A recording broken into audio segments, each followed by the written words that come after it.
lost in Zhangjiakou's valleys. The beginning of the journey. It all began with a plan that felt more like a dream, a road trip from Beijing to Inner Mongolia, riding through the famous mountain valleys of Zhangjiakou. For many, a trip like this might be about simply reaching the destination. But for us, riders, who feel the world through the rumble of an engine, it was never about just arriving. It was about the journey itself. That morning, the sun rose softly over Beijing. The streets were waking up, the air filled with the scent of street food and the faint hum of traffic. But for me, the noise of the city faded away the moment I swung my leg over the bike. The moment my fingers touched the throttle, everything else disappeared. We were a group of friends, Chinese brothers, who shared the same passion for riding. I was the only foreigner, but on the road, there were no borders between us. We were united by the same rhythm, the beat of the engines, the whisper of the wind, the thrill of the unknown road ahead. Before we started, our captain gave a quick briefing. We'll ride together. Stay in line.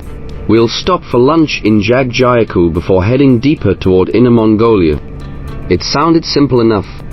I decided to ride at the back, taking my time, savoring every detail. I wanted to capture the scenery with my camera, record the group, and absorb the landscape without rushing. I didn't bother opening navigation because, well, why would I? I trusted my brothers in front. They knew the way. All I had to do was follow. And so, with a roar of engines, we left Beijing behind and began the ascent into the wild beauty of northern China. The road through Zhangjiakou. As we left the flat lands and entered Zhangjiakou's valleys, the scenery changed dramatically. The roads became narrower, twisting and turning like ribbons laid across the mountains. To the left, steep cliffs fell into valleys filled with green fields and tiny villages. To the right, the mountains rose sharply, their peaks hidden in soft clouds. The air grew cooler, fresher, cleaner. Zhangjiakou is known for its natural beauty, its mix of rugged mountains and serene farmlands. It's a place where time feels slower, where the horizon stretches endlessly. The sky here is different, deeper, wider, somehow freer. I could hear the sound of the wind howling softly as it passed through the valleys. Sometimes, the smell of fresh grass and earth would hit me as we passed through open meadows. Other times, the scent of pine trees filled the air as we entered forested patches. I felt alive. There's something about riding a motorbike in nature that awakens all your senses. You are not just observing the world, you are part of it. You feel the temperature shift as you move through different elevations. You feel the vibration of the engine in your bones. You, completely present. I remember thinking, this is why we ride. For moments like this. Sometimes I would accelerate a little to capture the riders ahead on my camera, filming their bikes leaning gracefully into the mountain curves, the sunlight glinting off their helmets. Other times, I would slow down just to look at the scenery and let the moment sink in. I didn't care about time. I didn't care about speed. I was just riding. The subtle separation. But then, something subtle started to happen. At first, I noticed fewer riders ahead. I assumed they were just around a bend. Maybe the road curved and I couldn't see them. I kept going. Then the road split. One path went deeper into the valley. The other climbed toward a higher ridge. Without thinking much, I followed the two friends who were just ahead of me. They seemed confident. I trusted them. After all, they were locals, right? What I didn't know was that they were thinking the same about me. They assumed I had navigation running on my phone, that I was deliberately choosing the right path. So they followed me. 3 riders. 3 assumptions. 1 silent mistake. For the next hour, we rode blissfully unaware that we had left the main group. The beauty of the wrong road. That hour turned out to be one of the most beautiful stretches of riding I've ever experienced. The road wound through valleys so quiet that you could hear birds singing even over the sound of the engine. Clouds hung low over the mountain peaks, so close it felt like you could reach out and touch them. We passed through farmlands where old Chinese farmers were working the fields. They looked up at us, smiling curiously. Kids ran to the roadside to wave at us. A herd of cows lazily blocked the road at one point, forcing us to slow down and laugh as they shuffled aside with the slow patience of creatures who own the land. We found a small stream glistening under the sunlight, its water so clear you could see the pebbles at the bottom. Wildflowers grew along the roadside, yellow, purple, and white, dancing gently in the breeze. It was quiet, peaceful, magical. I remember stopping for a moment, turning off the engine, and just listening. There was no sound of traffic, no city noise, just the soft wind through the trees, the distant call of a bird, the gentle hum of nature.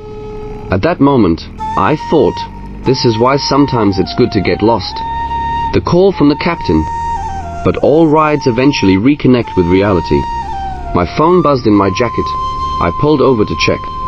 It was our captain calling. "Where are you guys?" he asked. "We are still on the way," I replied casually. "And you ahead of us?" He laughed.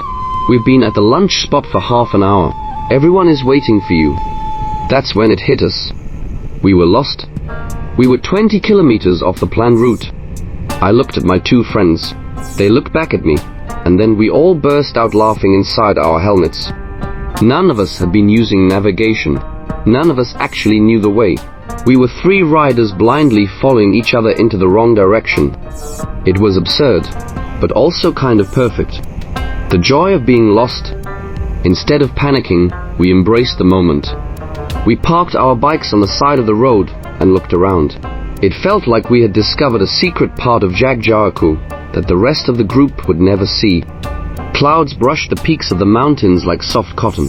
The valley stretched endlessly, bathed in a soft golden light. Farmers in straw hats worked quietly in the distance. A dog barked lazily near a small wooden house. It felt like time had stopped.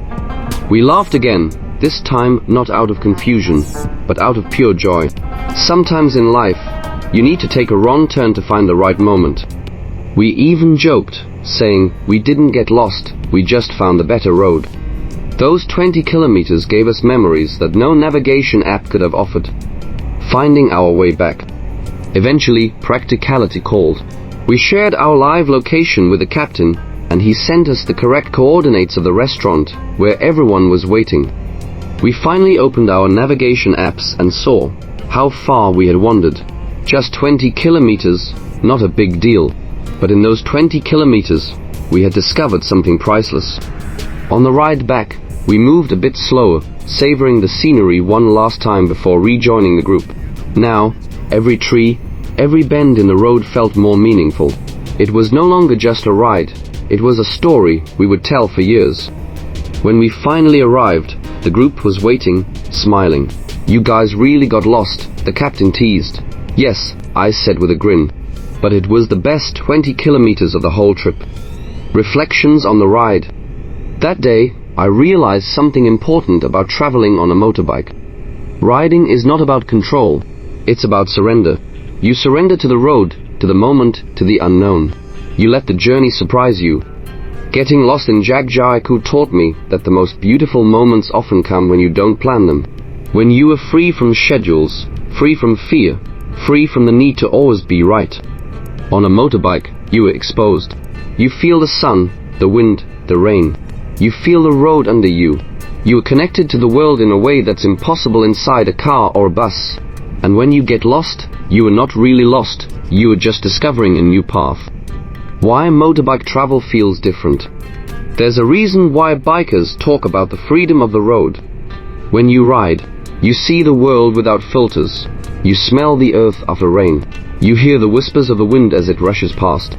You feel the landscape, not just watch it. In a car, you are an observer. On a motorbike, you are a participant. That's why every wrong turn feels like an adventure, not a mistake. In Zhangjiakou, we didn't just travel through the valleys. We experienced them. We met their silence. We felt their beauty. We became part of their story. The meaning of that day? Now, when I think back to that ride, I don't remember the lunch spot. I don't remember the exact destination. I remember the wrong road. I remember the clouds touching the mountain peaks. I remember the cows blocking the road, making us laugh. I remember the farmers waving. I remember the feeling of freedom, of having no plan, no worry, no hurry. That's the gift of motorbike travel. It teaches you that life isn't always about knowing exactly where you are going. Sometimes, the best moments come when you just ride, open to whatever comes your way. If I ever ride through Zhangjiakou again, I might intentionally take that wrong turn, because I know that somewhere along that path, among the clouds, valleys, and endless green, there's a little piece of magic waiting.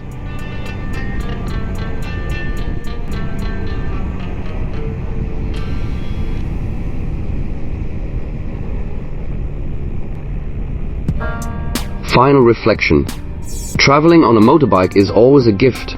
It gives you new places, new experiences, new people. But more than that, it gives you yourself. It shows you how you react when things go differently than planned. It shows you that sometimes the mistakes are actually the most meaningful parts of the journey. We got lost that day, but in getting lost, we found something greater than the route we planned. We found a story. And in the end, isn't that what every ride is about?